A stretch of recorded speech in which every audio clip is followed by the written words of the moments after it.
welcome to a brand new edition of Inside Out on the Road, a show where we'll focus on individual stocks with in-depth analysis, deep dive into the financials and tell you about the key risks and triggers going forward. So let's not waste any time and get to our first stock today. My colleague Nigel traveled to Bengaluru and gets us this very special deep dive on Hitachi Energy India. Inside Out on the Road has traveled to Bangalore and we're here to visit the management of Hitachi Energy. But before we get chatting with them, well, let's tell you briefly about the company. They are focused on the transmission of power, particularly the high voltage segment. And as the name suggests, well, it will require technologically advanced equipment. Now, they deal from the automation to products to the substation integration as well.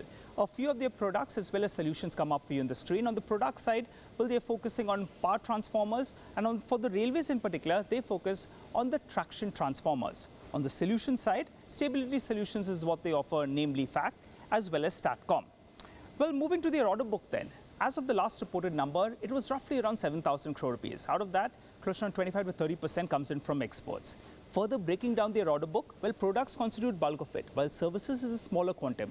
But services has a good amount of potential from here on to move up. Moving to the segment-wise breakup or the sector-wise breakup, well, it's evenly distributed between utilities, that's private and public utilities, industries, which is mining, steel, cement, as well as oil and gas, and transport, which includes railways and metro. Moving to their financial performance, they've been clocking 1,000 to around 1,300 crores, but they have been impacted by the supply side, which namely is the semiconductor shortage issue. Now, negative operating leverage has played out. You have higher input costs as well, and that's why their margins have been fluctuating in the mid-single digits. But moving ahead, the street is positive on the prospects. Namely, for the industry, revival of private capex will help them. On the distribution side, you have DISCOM upgradation as well as modernization under the RDSS scheme. On the transmission side, there's big growth potential over here. And as India moves to around 500 gigawatt of renewable capacity, they have a big role to play. The Indian Railways, well, we're talking about electrification and a huge amount of metros being added. And finally, on the data center side, well, we're talking about doubling of capacity. All these will be tailwinds for the company. Well, before we wind this down, let's update you on the brief valuation picture that comes up for you on the screen. Not cheap, but prospects are interesting. So let's not waste any more time. Let's get straight to Mr. Venu, who's waiting by for us.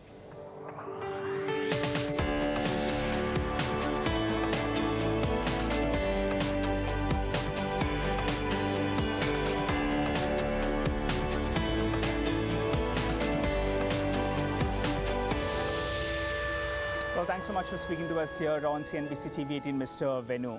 Well, you know, the energy basket, electricity is likely to move up in terms of a contribution. I think globally it's around 18-20% approximately. Right.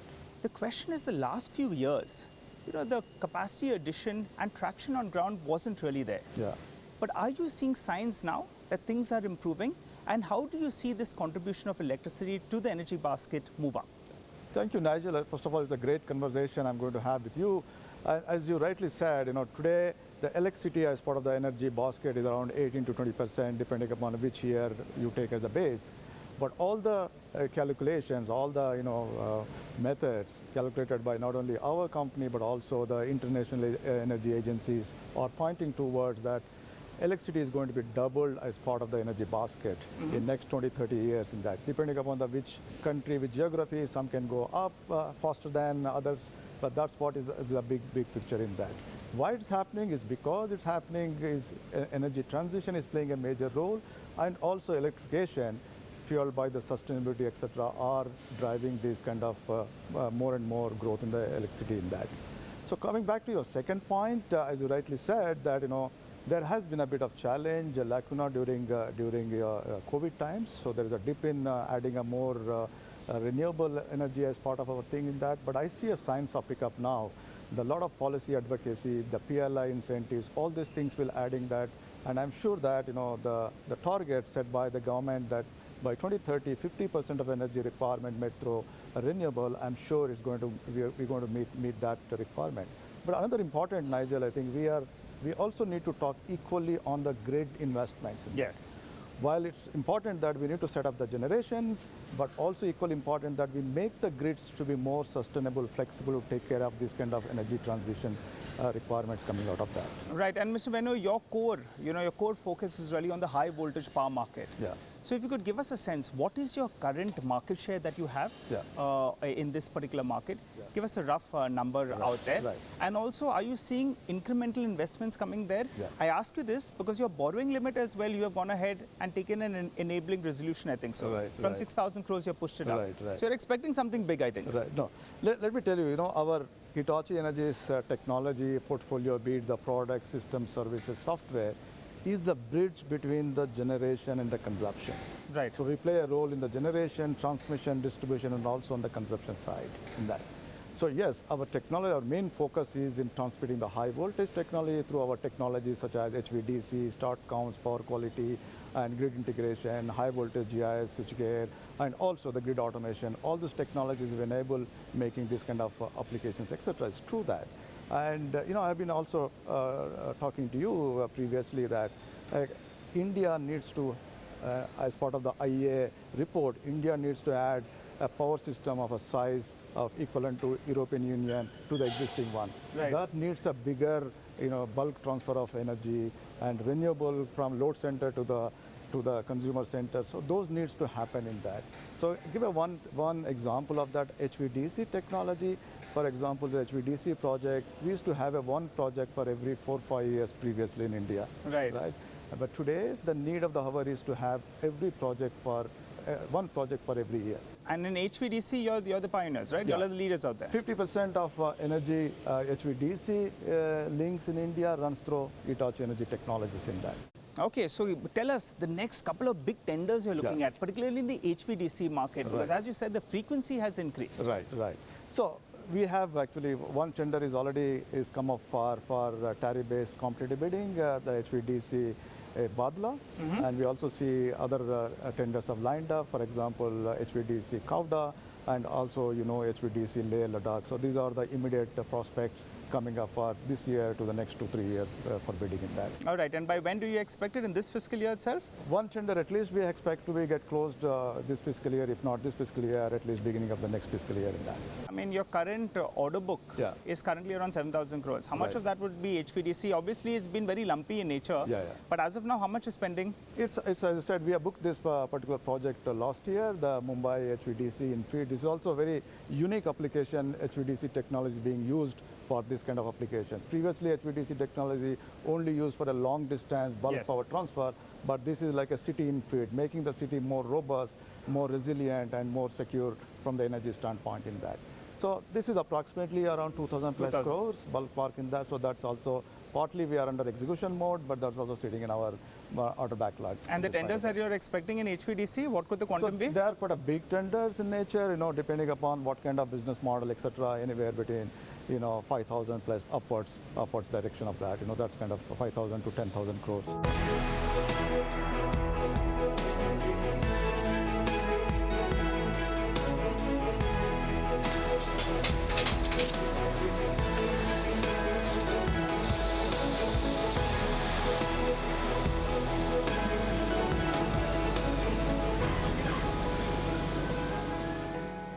Well, Mr. Venu, there's a tremendous potential in the transport and the infra space as well. So tell us the size of this opportunity. And I think as of now, you're in that vicinity of, say, around 15 to around 20% contribution coming in for railways. Where does this number head to? Rail is part of the transportation segment. Rail, metro, and electrical vehicle charging is a key high growth segments, and we are seeing this growth is much higher than the market average in that. And just give a bit of perspective of that, every second Shatabdi you travel, it's powered through our traction transformer. Every third Rajdhani is powered through our traction transformer in that. 9 out of the 10 metro stations use Hitachi Energy's technologies in India. The railways have come up with a major tenders of 12,000 horsepower, 9,000 horsepower locos, and also 200 sets of Vande Bharat train sets. So there we see a lot of opportunity for us to position our technology there. The rail is in the range of 15 to 16% of our order portfolio. Okay. Right. And it is growing. In terms of a market share in the railway segment? Yeah, as I said, depending upon the different segment, different products. So we have a market share anywhere between 30% to 40% in higher. And that, got it. Yeah. And data centers, that's another big focus area. And there's a lot of big capex that's been announced by big conglomerates. Right. That's a big opportunity as well for you all, right? Absolutely. Data center is again the very high growth segment for us, and 15% of data center capex is for Hitachi Energy products and systems. Today we have every third data center is powered through our technology. We have a good focus and good package to give our both grid integration, also the dry type transformers, etc. in that. Let's get to a couple of numbers. The financial performance needs to improve from here on. Right. Now, one factor that's been hindering you all has been the chip shortage on the supply side. Right. So now the sense we're getting is demand is going to be strong. Yeah. But supply side, are things getting sorted out? Semiconductor issue, case in point. So as far as the semiconductors, we have been very consistent saying that, this is a challenge. It's a global challenge, not only for us, and it's also for the whole industry as a whole. And it's definitely is improving, but we are not out of the woods yet. By when do you get out of the woods? We believe in our own estimate it's becoming improving. We will sequentially improve quarter on quarter. By end of this financial year is where we see it's normalizing the chips supply chains in that. The other factor is, you all have been still, getting a little bit of a hit on the operating performance because of movement from ABB's IT infra to your own. Yeah. That transition that's taking place. Right. Could you tell us by when will this completely be out of the way? We have been having a very clear plan to come out of our transactional service agreements with our previous owner. Yes. And then at the same time, we started building up our own ERP systems globally, standalone globally in that. So that has actually taken, we are almost coming out of it, and I would say that in another couple of more quarters, we will be out of that. What is the current capacity utilization level that Hitachi Energy is functioning at on the whole? If you really look at all our 19 manufacturing factories, which are spread over 8 locations, so depending upon the factory, the utilization can go up and down, but ballpark, we are right now in the range of 80-85% utilization is there. You have been doing close to around 1,200 crores approximately. Yeah. Now going by that calculation, 80% capacity utilization level, you could still do on a quarterly basis, you could go to roughly around say 1,400 crores, just going by mathematically. With the current gross block, you could do revenues of close to around 6,000 crores. So I don't want to put a number there, as you know, we don't give a forward looking, but what I can tell you is that... But potential revenue... What I can tell you is that in the last 3 years, our revenue CAGR growth is around 11%. The market is having a single-digit growth. So you have outperformed. We are outperformed the market in that, okay? And today we have a much higher order backlog compared to last year or year before in that, right? We are improving an order performance because we are a late cycle company, late cycle portfolio in that. So it needs, depending upon the portfolio, it needs anywhere between 12 months to 18 months for us to convert into the revenue in that. Sure. So 11% CAGR last 3 years. Now you can put a number, you can add your own things and say where we're going to land it. Industry was growing at mid-single digits and you were growing at close to around 11% on an average. Right. How we are growing is because we improved our exports, we are also improved our service, and then we are catering it to the other high growth segments. Do you think industry can grow by close to around double digits? Is there a possibility? Industry has to grow because when you see so much of infrastructure we need to fulfill the expectations. So we need to have more cement plants, more steel plants, etc. Which is, in my view, it's very late. We have not seen that in that way. But I think that has to come in a later point. And you can outperform the industry by 500 to 600 basis points? We are a very big player in the industry. Most of the industrial customers, we work in a continuous basis.